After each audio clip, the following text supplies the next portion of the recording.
Till now we have seen various kinds of DFAs and many problems about it. Now let's consider NFA.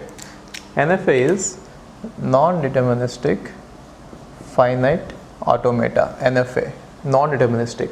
So what is the difference between deterministic finite automata and non-deterministic finite automata is, if we are starting from a state, from one particular state, on seeing some input, let us say W, if we are starting from state Q1, it will go to some particular state Q2 or Qn or something. But in non-deterministic, if you are starting from a state Q1, on seeing a input W, there is no guarantee that you will end up in only one state. You might end up in many states, Q1, Q2, so on, Qn, or you might even end up in nothing, right? So non-determinism means, if you are starting from one state, if you see an input, if you are going to be in none of the states, or if you are going to be in many states, or you can even be in one state, that is non-determinism. So if you look at deterministic machines and non-deterministic machines, most of the machines we use in our daily life, for example, if you take a computer, or you can take any mechanical device, or you can take us, even the human beings, we are all deterministic, which means we cannot make copies of ourselves, many copies of ourselves, depending on the input. But then in case of non-deterministic machines, yes, it can make many copies, and non-deterministic machines are not real, which means no real machine can actually be non-deterministic. But then the question is, if the non-deterministic machines are not real, then why are we studying about it? The reason is this: sometimes some of the problems have to be solved or can be solved by exhaustive search, which means we have to search all possible solutions, and backtracking. So exhaustive search and backtracking is a method which might give us some better solutions. So if you take any game, let us say I have taken a game chess, based on your move, the final output will decide. So at every step you have to take some move, and based on your move, the final output will be decided, which means you might either win or lose. But then if you change the move now, there can be a change in the output. If you take any deterministic machine, the way it plays is, it will take only one decision at any step, and then it will either lose or win. But a non-deterministic machine can take many moves at the same time, and it will produce all possible combinations by the end. Therefore some of them may win and some of them may lose. So non-determinism is very important if you have to search about exhaustive search and backtracking, and determinism is important if you don't want to do any backtracking. Though non-determinism can be implemented by a deterministic machine, sometimes it is possible that non-deterministic machine can be implemented even by using a deterministic machine, but then it is somewhat difficult, but then it can be implemented. Okay, so let's see what is NFA, non-determinism, when it comes to the case of NFA, finite automatas. Okay, so in order to define NFA can be defined this way. NFA is a quintuple, which means a 5-tuple set, which will contain Q, sigma, delta, Q naught, and F. So you have seen all this before in the case of DFA also, where Q is set of states. We have seen this, set of states which has to be obviously finite. Since this is a finite automata, the set of states have to be finite. And sigma is, as you know, input alphabet. So it has to be a finite set. And let's talk about delta later. Q naught is start state, and capital F is a set of final states. Now the important point is, what is delta? In order to explain about delta, I would like to take an example of an NFA, and then we can decide about what exactly the delta is. So I would like to construct an NFA, non-deterministic finite automata.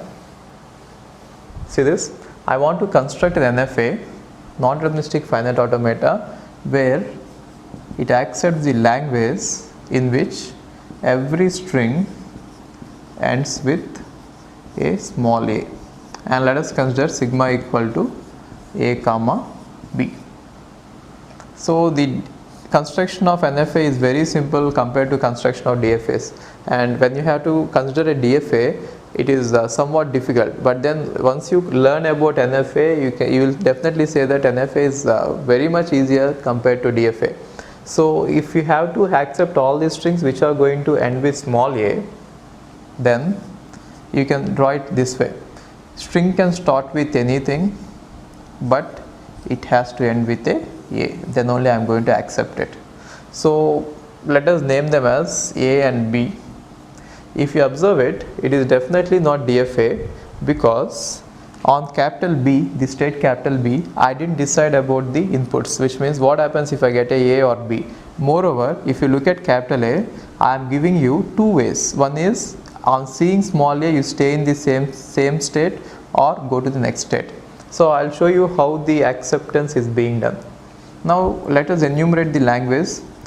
The language contains set of all strings which are going to end with a. Therefore, language is going to contain a because it is ending with a, or a because it is ending with a, or ba, so on. Right. So let us take a small example. Let us take a. A is in the language. Initially, you will be starting from capital A. This NFA will be starting from capital A, and on seeing small a, it will either go to capital A. On seeing small a, it will either go to capital A, or on seeing small a only, it is even going to capital B. This is called non-determinism. Non-determinism means from one state, on seeing one input, you are not going to exactly one state. You might go to more than one state, or sometimes you might even go to no state also. So if you see this example, now I say that the string A is accepted by NFA if I start from an initial state and if I reach some set of states out of which at least one state is final. If I could reach at least one state starting from initial state, then I say that the string is accepted by NFA. Okay. So let us take some other example which is not in the language. Let us say the example is ending with B. Now let us say AB is the example. AB is the string where it is ending with B. Now I'll start with capital A. On seeing small a, I'll go to capital A as well as I'll go to capital B state. Now on seeing small b, capital A will go to capital A itself, but capital B does not have any move on B. Capital B does not have any move on B. That is also called as dead configuration, which means it will not lead us to any state phi.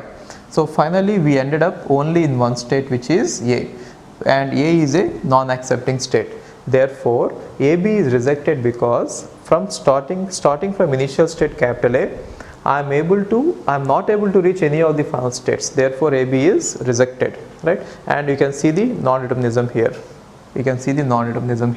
Right? So how can I write the transition function is, if you look at the state diagram here for this example, delta is a function, transition function, which will take a state capital A, and it will take a input symbol from sigma, and then it can go to either one state or zero state or more than one state, which means it can go to any number. 2 power q is nothing but power set of q, which means it can take a state q and then it can take an input from sigma, and then it can go to any subset of states possible. So for this example, let's see how it is going to work. Now let me explain you how this one exactly works. Let us say q is a comma b in this example, and then sigma is small a comma small b. Now I am going to write Q cross sigma. Q cross sigma equal to capital A, capital small b, capital B, capital B, small b. This is Q cross sigma. Now it has to be from Q cross sigma to 2 power Q. 2 power Q is nothing but power set of Q. Power set of Q is set of all possible subsets. So what are all possible subsets of Q? If you take this set capital A, capital B, what are all possible subsets? One is 5, empty set. Other is capital A, capital B, which are singleton sets, and the other is capital A, capital B, containing the entire thing, right?